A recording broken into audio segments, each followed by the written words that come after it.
Hello everyone. हम लोग start करने वाले हैं जनरल मीटिंग। इससे पहले मैं 4 वीडियो अपलोड कर चुकी हूँ जनरल मीटिंग की। ये हमारी 5th वीडियो है। ठीक है बेटा, मैंने आपको प्रॉमिस करा था कि मैं आपको जनरल मीटिंग सारे जितने भी आपके चैप्टर्स हैं इन द कंपनी लॉ मैं आपको पूरा सिलेबस कराऊंगी। काफी डिले हो गया वीडियो रिकॉर्ड करने के लिए, बट कोई बात नहीं, हम लोग पूरा सिलेबस करेंगे, दैट्स माई गारंटी। ठीक है बेटा, तो अब हम शुरू करने वाले हैं section number 106 in general meeting. Section 106 बेटा डील करता है restriction on voting rights. Restriction on voting rights का क्या मतलब? वोटिंग राइट्स बेटा किसके पास होते हैं? आप बताइए, वोटिंग राइट्स किसके पास होते हैं?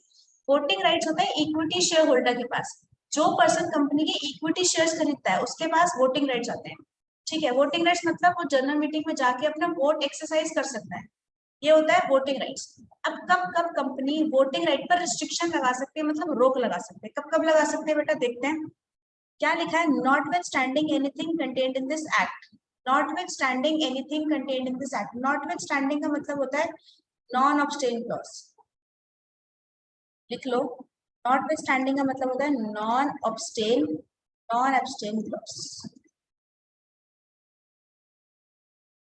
नॉन एब्स्टेन क्लॉज मतलब कोई फर्क नहीं पड़ता पूरे एक्ट में क्या लिखा है। एक्ट मतलब कंपनीज एक्ट 2013। कंपनीज एक्ट 2013, कोई फर्क नहीं पड़ता बेटा। कंपनीज एक्ट 2013 में क्या लिखा है? The articles of association may provide that no member exercises voting rights. Article of association provide कर सकता है, आर्टिकल ऑफ एसोसिएशन में लिख सकती है कंपनी कि कोई भी मेंबर वोटिंग राइट एक्सरसाइज नहीं करेगा। कब? ऑन एनी कॉल और other sums presently payable by him not paid. क्या लिखा है? Any call. पहला क्या लिखा है? कोई भी कॉल पे नहीं करी। दूसरा, any sums presently payable by him not paid. अच्छा, कॉल मनी पे नहीं करी। कॉल मनी क्या होता है? What is call money? जैसे कि एक मेंबर है, मैं मेंबर हूँ, मेरे पास 10 रुपए का शेयर है। ठीक है, अब कंपनी कॉल मंगाती है, अकाउंट्स में पढ़ते हैं, कंपनी कॉल मंगाती है 2 रुपए 3 रुपए ऐसे कॉल मंगाती है। अगर मैंने इक्विटी शेयर होल्डर ने कोई कॉल मनी पे नहीं करी तो भी कंपनी क्या कर सकती है? उसके वोटिंग राइट्स के ऊपर रिस्ट्रिक्शन लगा सकती है। तो हो गया कॉल मनी। दूसरा क्या लिखा है? Other sums presently payable by him not paid. इसका मतलब मुझे समझ नहीं आया। Other sums presently payable by him not paid, और कौन सी पेमेंट करनी पड़ती है शेयर होल्डर्स को? एक तो कॉल मनी समझ में आता है कि कॉल मनी पे नहीं करी तो हमने वोटिंग राइट्स पर रिस्ट्रिक्शन लगा दी, ठीक है। लेकिन अदर सम्स कौन सी मनी पे करनी पड़ती है इक्विटी शेयर होल्डर को? Anybody know? किसी को पता है इस बारे में कि अदर सम्स कौन से पे करना पड़ता है? ऐसा भी तो हो सकता है कंपनी ने अपने शेयर होल्डर को लोन दे रखा हो और वो लोन वापस ना करा हो उस इक्विटी शेयर होल्डर ने, है ना। तो जब अदर सम हो गया ना बेटा, वो कॉल मनी तो हो गई, कॉल के पैसे नहीं दिए, शेयर के पैसे नहीं दिए। और अदर सम्स में क्या आता है? कंपनी ने हो सकता है लोन दे रखा हो, ठीक है, इक्विटी शेयर होल्डर को लोन दे रखा हो और वो पैसा पे नहीं करा हो इक्विटी शेयर होल्डर ने, ठीक है, तब भी वोटिंग राइट रिस्ट्रिक्ट करा जा सकता है। सेकेंड क्या है? Any share in respect of which company has exercise right of wear. any share in respect of which company has exercised right of veto। क्या मतलब बेटा इस पॉइंट का? कैन एनीबडी टेल मी क्या मतलब है बेटा इस पॉइंट का?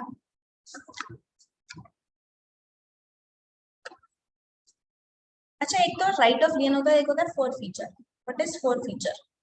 फोर फीचर का मतलब होता है अगर कोई शेयर होल्डर कॉल मनी पे नहीं कर पा रहा तो कंपनी फोरफीट कर लेती है, उसके शेयर कब्जे कर लेती है।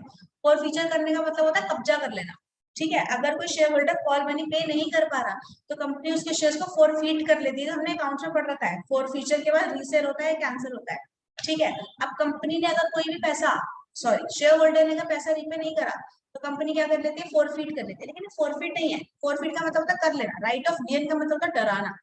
क्या डराना? कि अगर शेयर होल्डर ने कॉल मनी पे नहीं करी तो कंपनी क्या कर लेगी? अपना कब्जा जमा ले।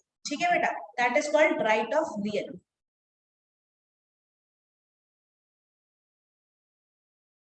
कंपनी क्या बोल रही है? जब तक आप पैसा नहीं रीपे करोगे तब तक आपको राइट ऑफ गेन का मतलब क्या होता है? कि कंपनी कब्जा, कब्जा का मतलब तो फॉरफीचर होता है। ठीक है बेटा, राइट ऑफ गेन का मतलब होता है अगर आपने, शेयर होल्डर ने कोई भी पैसा मनी पे नहीं करा, कॉल मनी पे नहीं करा, तो कंपनी क्या करती है? राइट ऑफ गेन एक्सरसाइज करती है। मतलब उन पर्टिकुलर शेयर्स पे वोटिंग राइट्स नहीं देती, डिविडेंड मनी पे नहीं करती, that is right of gain. जब शेयर होल्डर कॉल मनी पैसा वापस दे देगा, कॉल मनी पे कर देगा कंपनी को, तभी राइट ऑफ गेन कंपनी खत्म कर देगी। समझ में आई मेरी बात? एक बार दोबारा देखते हैं। Section 106 deals with restriction on voting right. Restriction on voting right क्या होता है बेटा? रिस्ट्रिक्शन ऑन वोटिंग राइट क्या होता है कि कंपनी चाहे तो वोटिंग राइट के ऊपर रिस्ट्रिक्शन लगा सकते हैं। मतलब इक्विटी शेयर होल्डर के पास राइट होता है वोटिंग करने का, लेकिन अगर इक्विटी शेयर होल्डर ने कॉल मनी पे नहीं करी तब कंपनी वोटिंग राइट के ऊपर रिस्ट्रिक्शन लगा सकती है, या कोई और मनी पे नहीं करी, फॉर एग्जाम्पल लोन का पैसा वापस नहीं दिया तब भी कंपनी रिस्ट्रिक्शन लगा सकती है। और तीसरा, जब कंपनी ने राइट ऑफ लियन क्रिएट कर रखा है, अगर आपने कॉल मनी पे नहीं करी, ये भी कॉल मनी पे है, तब कंपनी क्या कर सकती है, राइट ऑफ लियन लगा सकती है। राइट ऑफ लियन का मतलब वोटिंग राइट्स बंद हो जाएंगे उसके और डिविडेंड बंद हो जाएगा। ठीक है, ये फोर फीचर नहीं है। राइट ऑफ लियन और फोर फीचर में फर्क होता है। फोर फीचर क्या होता है, कब्जा कर लेना, कंपनी अपने पास ले लेती है शेयर होल्डर से। लेकिन राइट ऑफ लियन में शेयर उसके पास ही रहते हैं, उस पर्सन के पास ही रहते हैं, इक्विटी शेयर होल्डर के पास ही रहते हैं। कंपनी बस वोटिंग राइट्स बंद कर देती है, डिविडेंड देना बंद कर देती है, उसके ऊपर राइट्स खत्म कर देती है। और ये राइट्स दोबारा शुरू हो जाएंगे जब पैसा आप कंपनी को दे दो।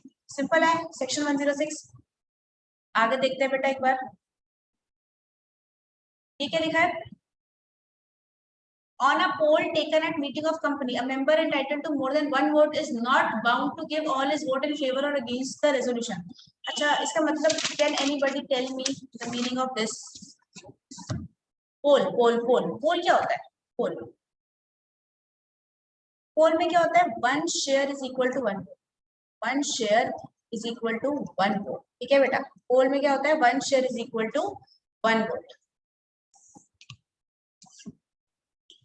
एक बात बताओ, एक मेंबर है बेटा, जिसके पास 100 शेयर्स है, इसके पास 100 शेयर्स है।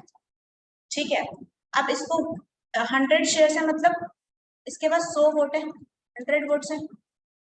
100 share is equal to 100 votes, one share is equal to one vote poll में होता है, और 100 share is equal to 100 vote है। एक बार दोबारा पढ़ते हैं, 106 क्या बोल रहा है। On a poll taken at meeting of company, a member entitled to more than one vote, एक मेंबर जो एंटाइटल्ड है मोर देन वन वोट, क्या ये वाला मेंबर एंटाइटल्ड है मोर देन वन वोट के लिए या नहीं? हाँ बिल्कुल है, क्योंकि 100 शेयर है, इसके पास 100 वोट है, तो एक से ज्यादा वोट है बेटा इसके पास। ठीक है ना। Is not bound to give all his vote in favour or against the resolution, मतलब अच्छा, अब आप बताइए, क्या ये अपने 100 के 100 वोट, क्या यस बोल सकता है अपने 100 वोटों के लिए? यस। क्या अपने 100 वोटों के लिए नो बोल सकता है? सारे के सारे वोटों के लिए नो बोल सकता है? बिल्कुल बोल सकता है। क्या ये ऐसा कर सकता है कि 70 के लिए तो यस बोलते हैं लेकिन 30 के लिए नो बोलते हैं? ऐसा कर सकता है? हाँ बेटा बिल्कुल कर सकता है, ऐसा बिल्कुल करा जा सकता है in case of poll, in case of poll. लेकिन शो ऑफ हैंड्स में, शो ऑफ हैंड्स में क्या होता है, मैंने आपको बताया था शो ऑफ हैंड्स में क्या होता है, वोटिंग करने का तरीका होता है शो ऑफ हैंड्स। क्या शो ऑफ हैंड्स में ऐसा करा जा सकता है? नहीं। शो ऑफ हैंड्स का मतलब है हाथ खड़ा करके बोलते हैं, जो फेवर में वो हाथ खड़ा करो, यस। फिर उसके बाद होता है कि जो अगेंस्ट में वो हाथ खड़ा करो। तो बेटा हमारे पास जो एक person is equal to one vote होता है in the show of hands. Show of hands में होता है one person is equal to one vote, one person is equal to one vote. But poll में क्या होता है? One share is equal to one vote. Better क्या है, show of hand या poll? I think poll is more better, क्योंकि मेरे पास 100 vote है, तो मैं जितने मर्जी, तो मैं इसको अलग अलग भी कर सकती हूँ। मुझे समझ नहीं आ रहा रेजोल्यूशन पास करना चाहिए फेल करना चाहिए, या मैं रेजोल्यूशन के अगेंस्ट जाऊँ या फेवर में जाऊँ, मुझे समझ में नहीं आ रहा। तो मैं ऐसा भी कर सकती हूँ, आधे शेयर अपने यस में बोल दूँ, आधे शेयर अपने नो में बोल दूँ, ऐसे भी कर सकते हैं इन केस ऑफ पोल। लेकिन शो ऑफ हैंड्स में ऐसा नहीं कर सकते। शो ऑफ हैंड्स में या तो पर्सन हाँ बोलेगा या तो पर्सन ना बोलेगा। ठीक है, क्लियर, इजी है ये तो। आगे बढ़ते हैं बेटा फिर हम, चलो अब देखो बेटा, चार तरीके के वोट होते हैं, हमें चार तरीके के वोट पढ़ने in the general meeting. Section 107, 108, 109, 110। ठीक है, 108 107 deals with show of hand. Show of hands का मतलब हाथ दिखाओ। पहले बोलेंगे कौन से लोग फेवर में है, वो हाथ खड़ा करेंगे यस, और कौन से लोग अगेंस्ट में, फिर नो खड़ा करेंगे, ऐसे होता है। ठीक है, तो शो ऑफ हैंड्स में क्या होता है? One person is equal to one vote.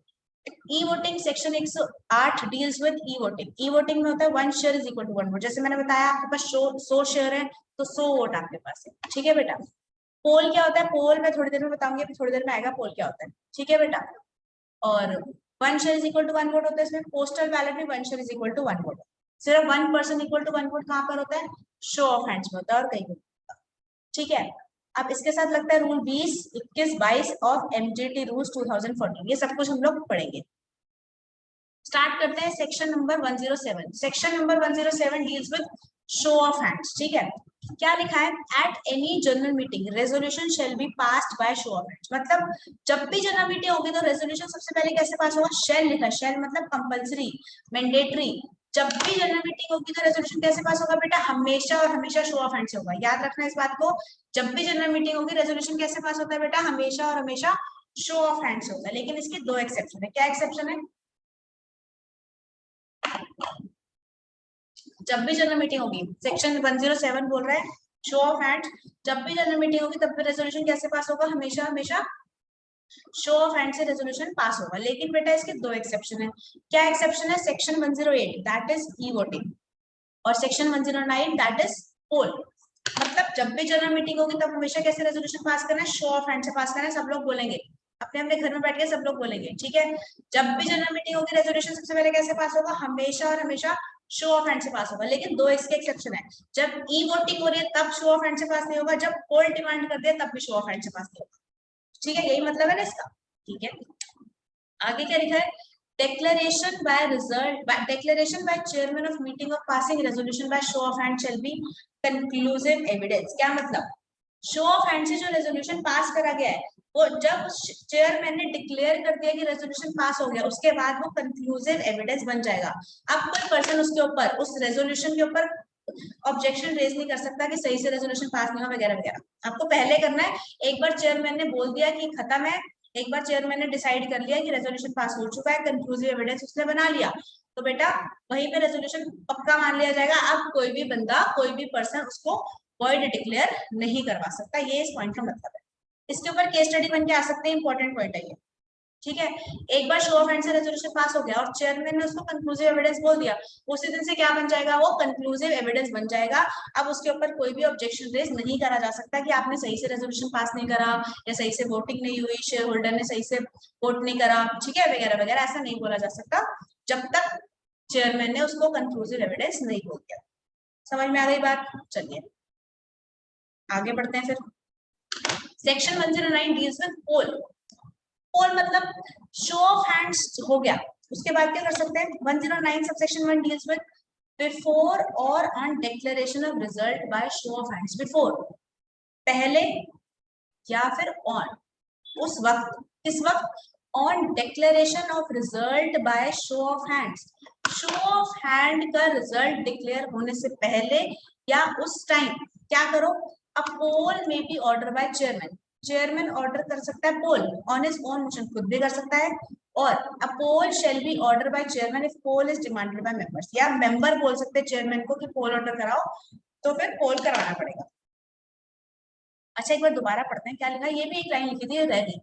क्या लिखा है? After conducting of voting by show of hands. मतलब शो ऑफ हैंड्स तो पहले कराना पड़ेगा, है ना। शो ऑफ हैंड्स मैंने बोला था हर केस में शो ऑफ हैंड्स कराना पड़ता है, तो शो ऑफ हैंड्स करा लिया हमने after conducting of voting by show of hands. मतलब शो ऑफ हैंड से वोटिंग हो चुकी है, but before or on declaration of result of show hands. But अभी रिजल्ट नहीं आया या आ भी चुका है, रिजल्ट आने से पहले या आने के बाद, ऑन डिक्लेरेशन आने के वक्त, ठीक है। शो ऑफ हैंड्स से वोटिंग कर ली लेकिन अभी रिजल्ट नहीं आया शो ऑफ हैंड्स का, रिजल्ट डिक्लेयर करता ना चेयरमैन, ठीक है। मैंने ऊपर बताया था वो कंक्लूसिव एविडेंस कि उसने रिजल्ट डिक्लेयर कर दिया, तो अभी तक रिजल्ट डिक्लेयर नहीं करा। रिजल्ट करने से, डिक्लेयर करने से पहले या उस वक्त क्या कर सकते हैं? पोल डिमांड कर सकते हैं। कौन पोल डिमांड कर सकता है? क्या लिखा है? A poll may be order by chairman. Chairman खुद भी बोल सकता है कि मुझे क्या कराना है? पोल कराना है ऑन हिज ओन मोशन। खुद बोल सकता है कि पोल कंडक्ट कराओ, ठीक है। शो ऑफ हैंड से रिजल्ट जो आया हमें समझ नहीं आया, सही नहीं हुआ, तो हम पोल डिमांड कराएंगे। तो चेयरमैन खुद भी करा सकता है, क्या लिखा है? मे। करा भी सकता है, उसकी मर्जी है, कराना चाहे तो करा सकते हैं, नहीं तो कोई बात। और दूसरा क्या लिखा है? A poll shall be order by chairman. और कराना पड़ेगा चेयरमैन को if poll is demanded by members. अगर मेंबर ने डिमांड कर लिया चेयरमैन को कि भाई शो ऑफ हैंड से हमें मजा नहीं आया, वोट करने में पोल कराओ, तो क्या चेयरमैन को कंपलसरी कराना पड़ेगा? यस, ठीक है। लेकिन चेयरमैन खुद भी करा सकता है अपनी मर्जी से, हाँ करा सकता है, मर्जी है उसकी, ठीक है। अगर उसको चेयरमैन को बोल दिया before or on declaration of result by show of hands, अगर चेयरमैन को किसी मेंबर ने बोल दिया, कौन से मेंबर ने बोला आगे आएगा, ठीक है बेटा, किसी मेंबर ने बोल दिया कि चेयरमैन आपको क्या कराओ? पोल कंडक्ट कराओ इस पर्टिकुलर रेजोल्यूशन के लिए, तो क्या चेयरमैन को पोल कंडक्ट कराना पड़ेगा या वो मना भी कर सकता है? कराना पड़ेगा। क्या लिखा है? शेल लिखा है बेटा यहाँ, क्या लिखा है बेटा? शेल लिखा है, उसको पोल कंडक्ट कराना ही पड़ेगा। लेकिन क्या चेयरमैन खुद भी करा सकता है? हाँ खुद सकता है, सिंपल सी बात, ठीक है। अच्छा एक बात बताओ, ये क्या लिखा है? Before or on declaration of result or by show of hands. Before तो समझ आता है रिजल्ट डिक्लेयर होने से पहले। ऑन का मतलब क्या होता है? ऑन। और on declaration of result of show of hand. Chairman बोल रहा होगा तो बीच में रोक देंगे, रुक जा रुक जा रुक जा, ऐसे करेंगे क्या? होगा एक जनरल मीटिंग हुई, इसमें 4 एजेंडा है, 1 2 3 4, ठीक है। फर्स्ट मैटर पे शो ऑफ हैंड्स हो गया। अब when can poll is demanded, मुझे बस इतना सा जवाब दे दो कि पोल कब तक डिमांड हो सकता है। पोल कब तक डिमांड हो सकता है, बस इतना सा जवाब दे दो। बता दो बेटा कमेंट में, कब तक पोल डिमांड करा जा सकता है?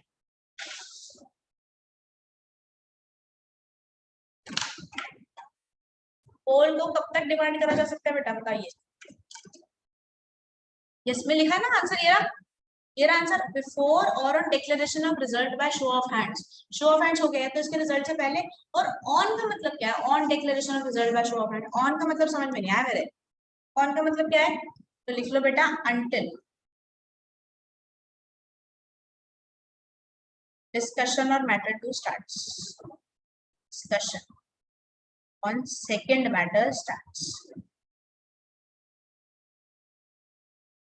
जब तक सेकंड मैटर पर डिस्कशन स्टार्ट नहीं हो जाती उससे पहले पहले आप मेंबर बोल सकता है कि मुझे पोल डिमांड करना है, या चेयरमैन भी बोल सकता है कि पोल करना चाहिए हमें फर्स्ट मैटर।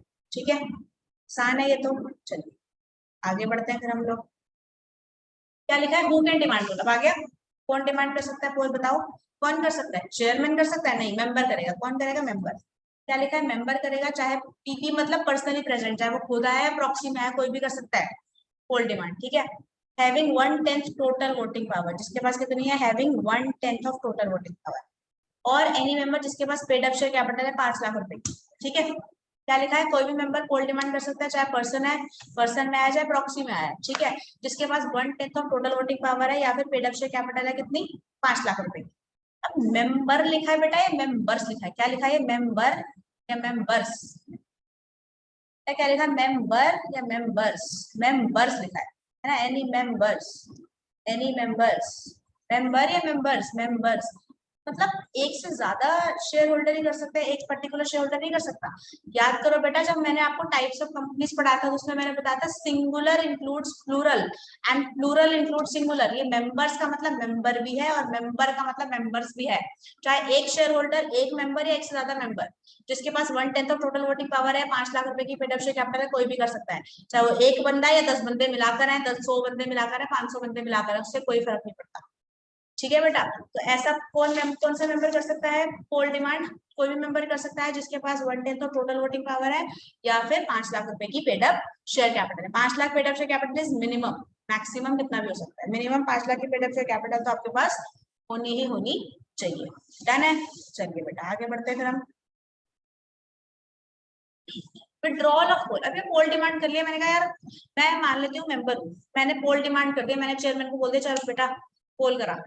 ठीक है, अब मेरा मन नहीं करा, मैंने कहा छोड़ना यार, मेरे को नहीं कराना पोल, तो विड्रॉ करा सकती हूँ मैं पोल? बिल्कुल करा सकती हूँ। क्या लिखा है? The demand for poll may be withdrawn at any time by the person who has made it. वो वाला पर्सन पोल को विड्रॉ करा सकता है जिसने पोल डिमांड करी थी, ये तो लिखा है ना। अगर मैं शेयर होल्डर हूँ, मैं इक्विटी शेयर होल्डर हूँ, मैंने पोल डिमांड करी थी चेयरमैन को बोल के, और फिर मैं चेयरमैन को बोल रही हूँ मुझे नहीं कराना पोल, तो क्या मैं विड्रॉ कर सकती हूँ? बिल्कुल कर सकते हैं। वही वाला पर्सन विड्रॉ कर सकता है जिसने पोल को डिमांड करा। कब कर सकते हैं? एट एनी टाइम का मतलब क्या है? Before declaration of the result of poll. Poll का रिजल्ट आने से पहले हम उसको विड्रॉ कर सकते हैं। पोल पता है कैसे करते हैं आपको? मैं आपको बताऊं पोल कैसे करा जाता है? बता देती हूँ आपको, प्रैक्टिकल लाइफ में बड़ा काम आएगा ये। शो ऑफ हैंड्स में कैसे होता है? शो ऑफ हैंड्स में तो सारे शेयर होल्डर जो फेवर में, सबसे पहले जो फेवर में हाथ खड़ा करो, तो जो जो लोग फेवर में होते हैं वो हाथ खड़ा करते हैं, यस यस यस, ठीक है। और उसके बाद जो लोग अगेंस्ट में होते हैं वो हाथ खड़ा करते हैं। तो जो सीएस होता है वहां पे, या जो भी पर्सन होता है ऑथराइज, जो पर्सन होता है, चेयरमैन ऑथराइज करता है जिस पर्सन को, वो क्या करता है? वो पर्सन ऑथराइज पर्सन सारे वोट गिनता है। ठीक है, और अगर यस वाले ज्यादा है तो रेजोल्यूशन पास, अगर नो वाले ज्यादा है तो रेजोल्यूशन फेल, ऐसा होता है। ठीक है बेटा, तो और ऐसा पास नहीं होता वगैरह वगैरह। अब पोल में क्या होता है? पोल में ना सारे शेयर होल्डर को चिट्ठियां बांटी जाती हैं, सारे शेयर होल्डर को चिट्ठियां बांटी जाती हैं, उनको लिखना होता है अपने पे कि यस और नो, ये हमारा वोट फेवर में है या अगेंस्ट में, हाँ या ना, उसमें लिखना होता है। अगर मेरे पास 100 वोट है तो मैं 50 वोट हाँ में भी लिख सकती हूँ, 50 वोट ना में भी लिख सकती हूँ, तो ऐसे होता है। तो सबको चिट्ठियां बांट देते हैं। कौन बांटते हैं? सीएस का काम होता है। ऐसे स्क्रूटनाइजर अपॉइंट होता है, ये हमारे में है, पढ़ेंगे जनरल मीटिंग में। स्क्रूटनाइजर एक पर्सन अपॉइंट होता है, वो एक प्रोफेशनल होता है। ठीक है बेटा, स्क्रूटनाइजर अपॉइंट करा जाता है, कंपनी स्क्रूटनाइजर अपॉइंट करती है। वो क्या करता है? सारे शेयर होल्डर को, बड़े सारे लाखों हजारों शेयर होल्डर बैठे होते हैं, उनको बांटता है चिट्ठियां, वो उसमें वोट करते हैं। फिर क्या होता है? खड़ा हो जाता है चेयरमैन के साथ स्टेज के ऊपर, और एक डब्बा होता है, खाली बॉक्स होता है, और सबको दिखाता है, खोल के बॉक्स सबको दिखाता है, और ये दिखाता है कि देखो अंदर खाली है पूरा बॉक्स, कि हम कोई चीटिंग नहीं कर रहे इस पोल में, इस पर्टिकुलर वोट में हम लोग कोई चीटिंग नहीं कर रहे। फिर सब लोग क्या करते हैं?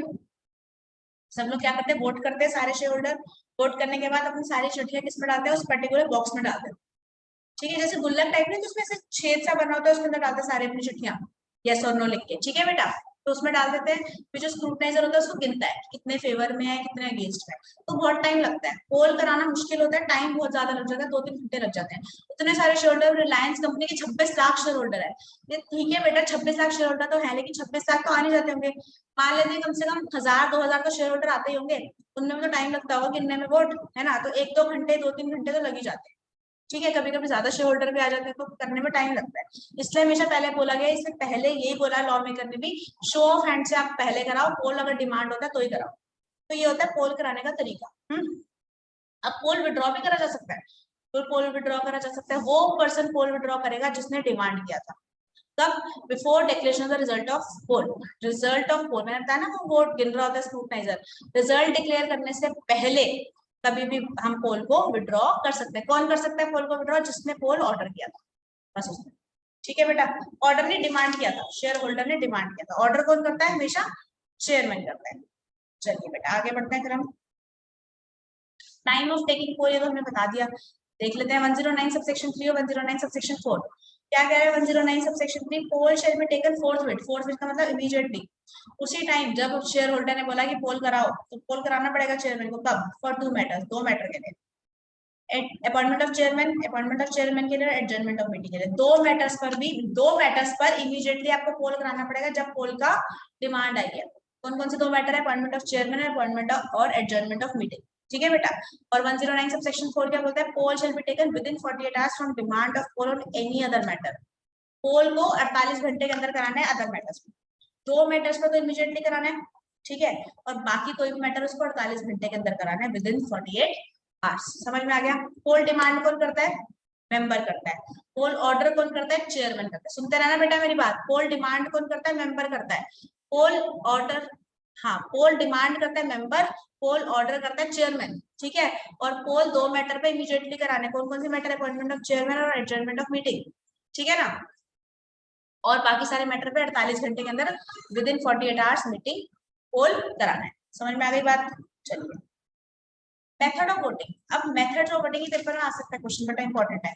आपके स्कैनर में क्वेश्चन है, बहुत बार आ चुका है पेपर में, आ सकता है। देखो ना कितने तरीके के होते हैं वोटिंग।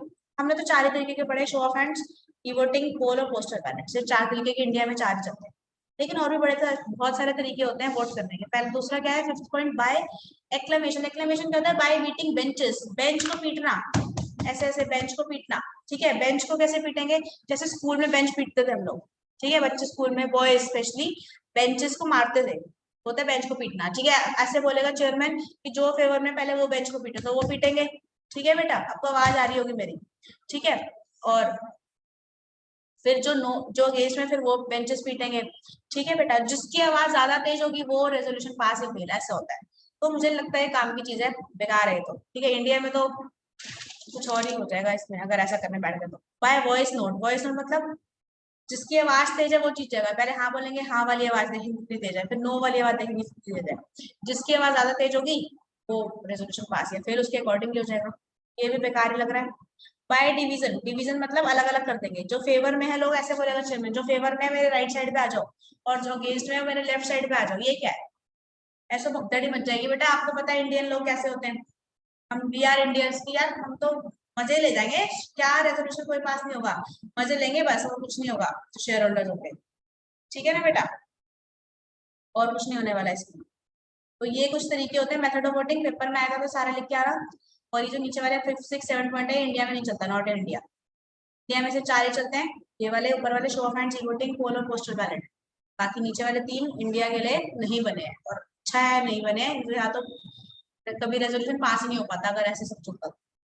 ठीक है, चलिए आगे बढ़ते हैं। Section number 108। Section number 108 deals with e voting. E voting मतलब इलेक्ट्रॉनिक वोटिंग। इसको हिंदी में बोलते हैं बेटा घर बैठे बैठे, घर बैठे बैठे वोटिंग, घर बैठे बैठे वोटिंग, घर बैठ के वोटिंग करना। अब ये पता है क्यों कंसेप्ट बनाया गया? आपको पता है कंपनीज एक्ट 1956 में था, उसमें ये ई वोटिंग का कंसेप्ट नहीं था। कंपनीज एक्ट 2013 है, उसमें ई वोटिंग का कंसेप्ट डाला। ये क्यों बनाया गया? आपको पता है जो इंडियन पीपल होते हैं वो बड़े आलसी होते हैं, कहीं जाने का दिल नहीं करता, घर बैठो आराम से एसी चलाओ, सो खाओ पियो ऐश करो, है ना?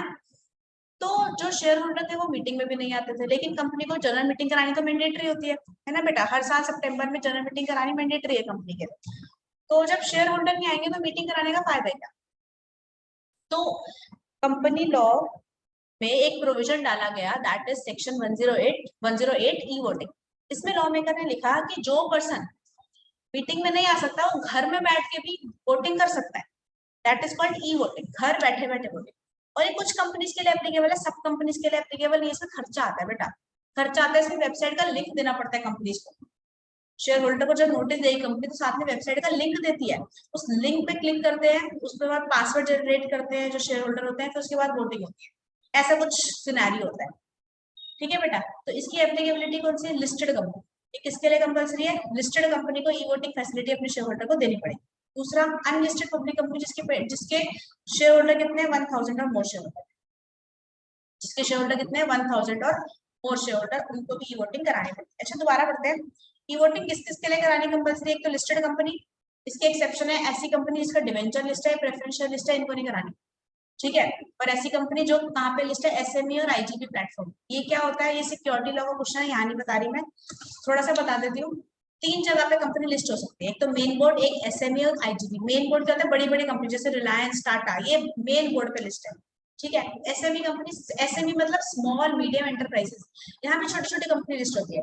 IGP innovative growth platform, innovate IGP की फॉर्म लिख लेना बेटा, इनोवेटिव ग्रोथ प्लेटफॉर्म। यहाँ पे जो आईटी टेक्नोलॉजी वाली कंपनी होती है, नैनो टेक्नोलॉजी वाली कंपनी होती है, वो यहाँ पर लिस्ट होती है, ठीक है बेटा? तो हमें कौन सी कंपनी चाहिए? लिस्टेड कंपनी चाहिए जिसका सिर्फ इक्विटी शेयर लिस्ट हो और जो मेन बोर्ड पर लिस्ट हो। कहाँ पर लिस्ट हो? मेन बोर्ड पर लिस्ट हो, वही वाली कंपनी के ऊपर ई वोटिंग फैसिलिटी लगती है।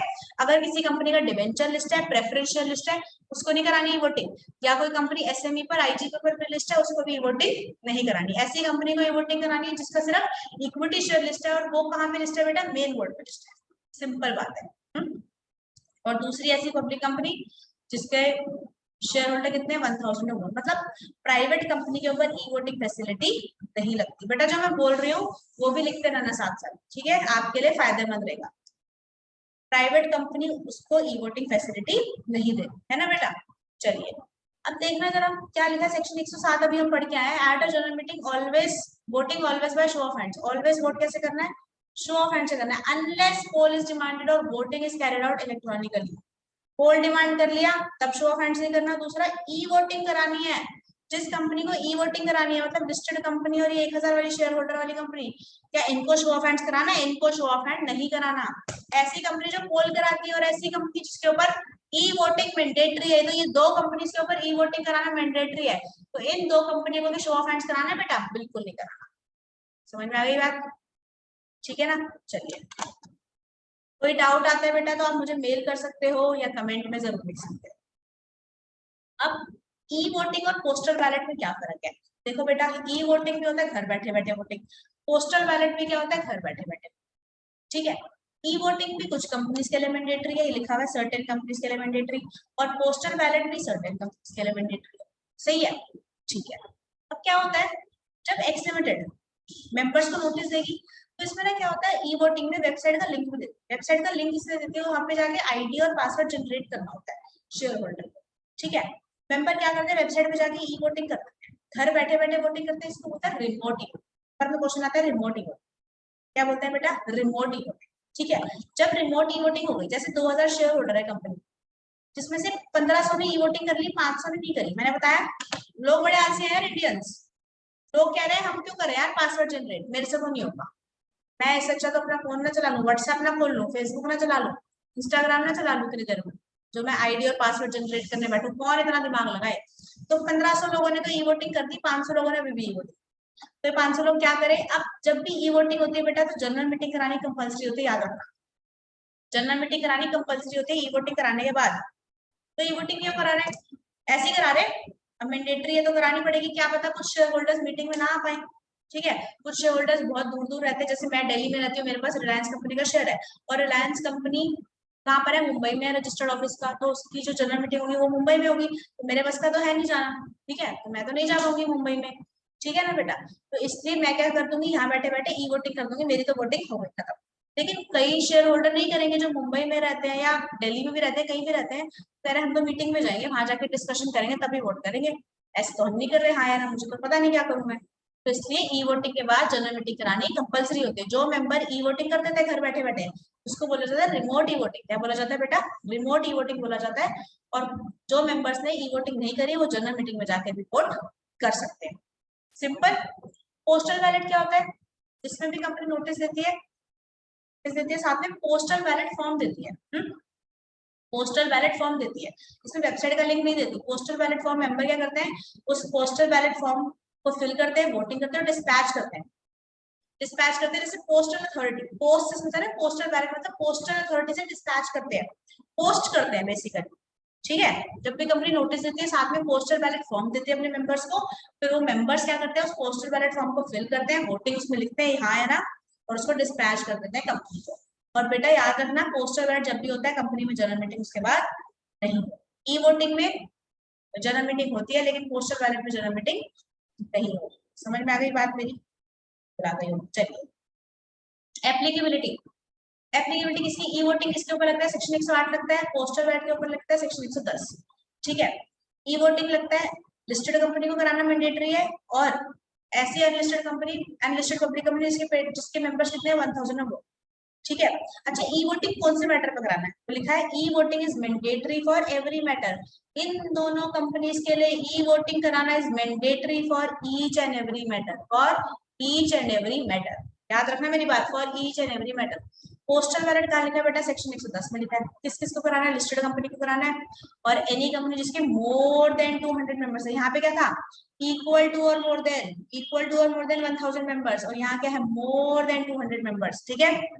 अच्छा, जो पोस्टल बैलेट है, जो ई वोटिंग है, वो कौन से मैटर्स के लिए मैंडेटरी है, एवरी मैटर के लिए मैंडेटरी है। और पोस्टल बैलेट कौन से मैटर के लिए मैंडेटरी है, only for 10 matters, only for 10 matters के लिए मैंडेटरी। वो कहाँ लिखे हैं, रूल 22 ऑफ एमजीटी रूल्स में लिखे, रूल 22 ऑफ एमजीटी रूल्स में लिखे हैं बेटा, ठीक है। समझ में आ गई मेरी बात।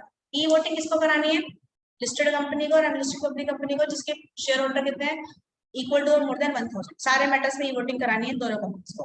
और पोस्टल बैलेट किसको कराना है, लिस्टेड कंपनी और एनी कंपनी जिसके मेंबर मोर देन 200 है, ठीक है ना। और मैंडेटरी है ओनली फॉर 10 मैटर्स, और वो 10 मैटर्स कहाँ पे लिखे हैं, रूल 22 एमजीटी रूल्स 2014 में। अच्छा, एक क्वेश्चन उठा, क्या ये जो पोस्टल बैलेट है, ये एप्लीकेबल है वो प्राइवेट कंपनी, ई वोटिंग तो एप्लीकेबल हो ही नहीं सकती कि more than equal to 1000 members के लिए, और यहाँ पे अनलिस्टेड पब्लिक कंपनी, ठीक है। और यहाँ पे लिखा है एनी कंपनी जिसके मोर देन 200 है। तो बस इतना सा छोटा सा सवाल है मेरा आपसे, कि जो पोस्टल बैलेट है, क्या वो प्राइवेट कंपनी को कराना है नहीं कराना, बस इतना सवाल है। अब आप इसका जवाब सोचेंगे और मुझे कमेंट में जरूर लिख के बताएंगे, ठीक है बेटा। देखते हैं कौन सही आंसर देता है, और फिर मैं अगली क्लास में बताऊंगी कि किसने सही आंसर दिया, ठीक है बेटा। चलिए फिर आगे बढ़ते हैं हम लोग, एक बार एनालिसिस कर लेते हैं सेक्शन 107, 109, 108 और 110, ठीक है। अब मैंने 4 केस बना, कंपनी अप टू 200 मेंबर्स में लिख देती, 160 deals for show of hands, show of hands 108 deals for poll. 108 क्या है, ई वोटिंग है, ई वोटिंग 108 है, ई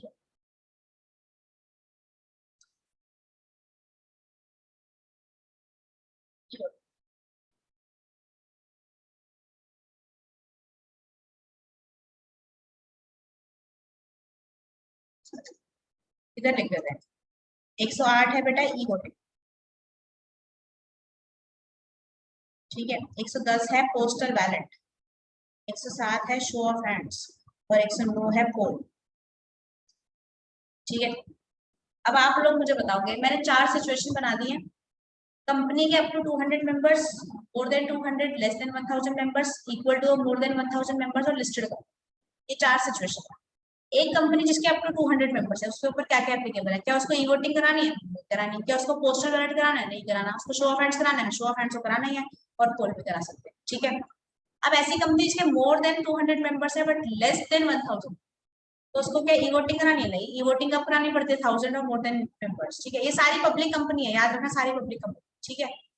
ठीक है, क्या उसको पोस्टल बैलेट कराना है? नहीं कराना, पोस्टल बैलेट कराना है 200 से ज्यादा मेंबर, कितने मैटर्स पे? Only 10 matters.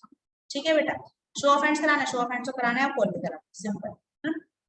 अब ऐसी कंपनी जिसके इक्वल टू और मोर देन 1000 मेंबर्स है, तो उसको क्या ई वोटिंग करानी है? ई वोटिंग करानी है, हाँ। क्या पोल कराना है? हाँ। ठीक है, पोल कराना है ना 10 मैटर पर। ई वोटिंग कराना है तो पोल भी कराना है। ई वोटिंग कब कराते हैं? 1000 और मोर मेंबर्स। पोल कब, पोस्टल बैलेट कब कराते हैं? 200 से ज्यादा मेंबर हो, तो मतलब 200 से ज्यादा है, समझ में आ रहा है? तो इसके लिए ई वोटिंग भी करानी है और पोस्टल बैलेट। क्या शो ऑफ हैंड्स कराना है? शो ऑफ हैंड्स नहीं कराना। ऐसी कंपनी जिसको ई वोटिंग करानी होती है उसको शो ऑफ हैंड्स नहीं कराना होता। क्या पोल कराना है? पोल तो करा सकते हैं। ठीक है, लेकिन बेटा एक अमेंडमेंट आई, ऐसी कंपनी जिसके लिए ई वोटिंग मैंडेटरी है उसके लिए पोस्टल बैलेट ऑप्शन है। क्या बोला? कि ऐसी कंपनी जिसके लिए e voting mandatory, e voting मतलब मोर देन 1000 और मोर वाली जो 1000 और मोर, ई वोटिंग किसके लिए मैंडेटरी है? E voting mandatory listed company के लिए, और ऐसे मेंबर जिसके 1000 और मोर मेंबर्स ऐसी कंपनी उसके लिए ई वोटिंग मैंडेटरी है। ठीक है, तो ऐसी कंपनी जिसके लिए ई वोटिंग मैंडेटरी है उसके लिए पोस्टल बैलेट क्या है बेटा? ऑप्शनल है, सिंपल बात। ठीक है, अब इधर आ जाओ, लिस्टेड कंपनी क्या इसको 108 ई वोटिंग करानी है? हाँ, ई वोटिंग करानी है। क्या पोस्टल बैलेट कराना है? वैसे तो कराना है, लेकिन अमेंडमेंट आ गई कि जिसके लिए e voting mandatory, e voting इसके लिए मैंडेटरी है, तो इसको पोस्टल बैलेट आप नहीं करना। ठीक है बेटा, ई वोटिंग किसके लिए? For every matter, every matter, every matter. ठीक है, शो ऑफ हैंड्स कराना है, शो ऑफ हैंड्स नहीं कराना, और पोल, पोल तो कराना है। सिंपल है, आसान है तो। चलिए, whether postal ballot mandatory option prohibited, ये क्वेश्चन इंपॉर्टेंट है, पेपर में बहुत आता है। एक तो ये क्वेश्चन है टाइप्स ऑफ वोटिंग, जो मैंने आपको पहले कराया, वो भी पेपर में बहुत आता है। ठीक है, लिखा है whether postal ballot mandatory optional prohibited, क्या है? तो लिस्टेड कंपनी के लिए मैंने अलग बना दिया, अनलिस्टेड कंपनी जिसके मोर देन 200 मेंबर्स है उसके लिए अलग बना। ठीक है बेटा, देखना, लिस्टेड कंपनी के लिए ऐसे 10 मैटर पे पोस्टल बैलेट कराना मैंडेटरी है, जो 10 मैटर रूल 22 में लिखे हैं। ठीक है, लेकिन आफ्टर अमेंडमेंट क्या बोला? इट इज ऑप्शनल, क्योंकि ई वोटिंग करानी जरूरी है लिस्टेड कंपनी को, तो पोस्टल बैलेट कराना ऑप्शनल हो गया। 6 मैटर्स के लिए प्रोहिबिटेड है। 6 मैटर कौन से हैं? इसमें 4 ऑर्डिनरी बिजनेस है प्लस 2 अदर मैटर्स है। 4 ऑर्डिनरी बिजनेस अभी आएगा बेटा, आगे आगे आने वाली क्लासेस में बताऊंगी 4 ऑर्डिनरी बिजनेस क्या है, और 2 अदर मैटर्स। उन 6 मैटर्स पे प्रोहिबिटेड है, पोस्टल बैलेट नहीं करा सकते, और बाकी सारे मैटर्स के लिए ऑप्शन है, सिंपल। इधर भी अनलिस्टेड कंपनीज के मोर देन 200 मेंबर्स है, इसको 10 मैटर्स में मैंडेटरी है कराना, 6 मैटर पे प्रोहिबिटेड है, अदर मैटर्स पे ऑप्शनल है। समझ में आ गई? चलिए, अब ये देख लेते हैं लास्ट टॉपिक हमारा, ई वोटिंग। ई वोटिंग कराई कैसे जाती है? अच्छा, जब भी कंपनी को जनरल मीटिंग करानी पड़ती है तो उसका नोटिस देना पड़ता है शेयर होल्डर्स को, बिल्कुल देना पड़ता है। कितने दिन पहले देना पड़ता है? 21 क्लियर डे। सेक्शन 101 पढ़ा था हमने, length of notice, that is 21 clear days पहले कंपनी को शेयर होल्डर्स को नोटिस देना पड़ता है। ठीक है, तो जो नोटिस देगी उसमें क्या लिखेगी? अच्छा, नोटिस कब देगी? 6 सितंबर को देगी, मीटिंग कब होगी? 30 सितंबर को। 21 दिन पूरे हो रहे हैं बेटा, देख लेना, 21 क्लियर डेज पूरे हो रहे हैं। इसमें क्या लिखेगी? डे, टाइम, वेन्यू, एजेंडा लिखेगी, साथ में वेबसाइट का लिंक, वेबसाइट की डिटेल भेजेगी, क्योंकि ई वोटिंग है, घर बैठे बैठे वोटिंग है। उसमें क्या लिखना है? User ID. वेबसाइट की डिटेल में क्या लिखेगी बेटा? कंपनी यूजर आईडी लिखेगी, पासवर्ड, पासवर्ड नहीं देगी, क्या देगी? Method of generating password, method लिख के दे देगी कि आपको पासवर्ड खुद जनरेट करना है शेयर होल्डर्स को। ठीक है, अब आगे देखते हैं, ई वोटिंग कब होती है? जनरल मीटिंग से 7 दिन पहले ओपन होती है। जनरल मीटिंग से, याद रखना, ई वोटिंग ओपन होती है जनरल मीटिंग से 7 दिन पहले। 30 सितंबर की जनरल मीटिंग है, तो उसके 7 दिन पहले, दैट इज 23 सितंबर को ई वोटिंग ओपन होगी। और कितने टाइम के लिए ओपन होती है? मिनिमम 3 डेज के लिए ओपन होती है। ठीक है, 7 दिन पहले ओपन होती है, कितने टाइम के लिए ओपन होती है? 3 दिन के लिए ओपन होती है, कम से कम। 3 दिन से ज्यादा के लिए भी हो सकती है, लेकिन कम से कम 3 दिन के लिए ओपन होती है। सही है, चलिए, 7 days before general meeting cut off date decide करती है company, that is 7 days before general meeting, cut off date बोलते हैं उसको। Voting can be done when you are member on cut off date. Voting वही लोग करेंगे cut off date पे जो कट ऑफ डेट पे क्या है? 23 सितंबर को क्या है? मेंबर है। जो पर्सन मेंबर है कंपनी का कट ऑफ डेट वाले दिन, वही ई वोटिंग कर सकता है, अदरवाइज कोई भी ई वोटिंग नहीं कर सकता, ये इसमें लिखा है। ठीक है बेटा, अब जो ई वोटिंग है कितने दिन पहले ओपन होती है? 7 दिन पहले ओपन होती है। कितने दिन के लिए? मिनिमम 3 दिन। सही है, अब क्या है? 29 सितंबर मतलब जनरल मीटिंग से 1 दिन पहले, इवनिंग टिल 5 PM, 5 बजे तक ई वोटिंग खत्म हो जानी चाहिए, क्लोज हो जानी चाहिए। क्यों? To compute the voting, voting को कंप्यूट भी तो करना पड़ेगा। जो प्रोफेशनल है, जो स्क्रूटनाइजर है, वो वोटिंग काउंट भी तो करेगा, कितने लोगों ने हाँ बोला, कितने लोगों ने ना बोला, है ना। क्यों एक दिन पहले क्यों बंद कर रहे हैं 5 बजे? क्योंकि जनरल मीटिंग है नेक्स्ट डे, याद नहीं है? 30 सितंबर को वोट, बेटा अगले दिन जनरल मीटिंग है, ठीक है। चलिए, अब मैंने आपको चीज बताई, इसमें मेन बात ये है कि voting open, e voting open कब होती है? जनरल मीटिंग से 7 दिन पहले। 7 दिन पहले वो क्या बोलते हैं? कट ऑफ डेट बोलते हैं, और उस कट ऑफ डेट पे वही वोट कर सकते हैं जो मेंबर है उस दिन, ठीक है। अब क्या हुआ? ये राम है, इसको नोटिस किया 6 सितंबर, इसने 10 सितंबर को क्या करा? अपने सारे जो शेयर है ट्रांसफर कर दिए शाम को। अब वोट कौन करेगा? राम करेगा, शाम करेगा? शाम वोट करेगा, ठीक है। लेकिन नोटिस किसके पास गया था? राम के पास, ठीक है ना। राम के पास नोटिस गया था, यूजर आईडी भी राम के पास थी, पासवर्ड भी राम के पास था। अब शाम कैसे वोट करेगा बता दो मेरे को। तो बेटा आपको याद होगा, जब भी नोटिस देते हैं तो न्यूज़पेपर एडवर्टीजमेंट नहीं देते, लेकिन इसकी एक्सेप्शन थी, 3 exception, 108, 110, 230, 232। 108 is e voting, 110 is postal ballot, और 230, 232 is merger amalgamation. In 3 cases में इंडिविजुअल नोटिस के साथ साथ न्यूज़पेपर एडवर्टीजमेंट भी जाता है। तो न्यूज़पेपर एडवर्टीजमेंट में तो लिखा होगा, वेबसाइट का लिंक दे रखा होगा न्यूज़पेपर में भी, और उसमें आईडी भी दे रखी होगी, मेथड ऑफ जनरेटिंग पासवर्ड भी दे रखा होगा। तो ये शाम जिसको ट्रांसफर में 10 सितंबर को नोटिस इसको नहीं मिला था, लेकिन न्यूज़पेपर में जाके तो देख सकता है ना, वहां से तो आईडी पासवर्ड जनरेट कर सकता है वो अपना, और वोट कर सकता है। समझ में आ गई मेरी बात? That is e voting. समझ में आया ई वोटिंग होता क्या है? अब ई वोटिंग का प्रोसेस, पोस्टल बैलेट का प्रोसेस हम करेंगे अगली क्लास में। थैंक यू बेटा, वीडियो को लाइक जरूर कर देना। Thank you so much.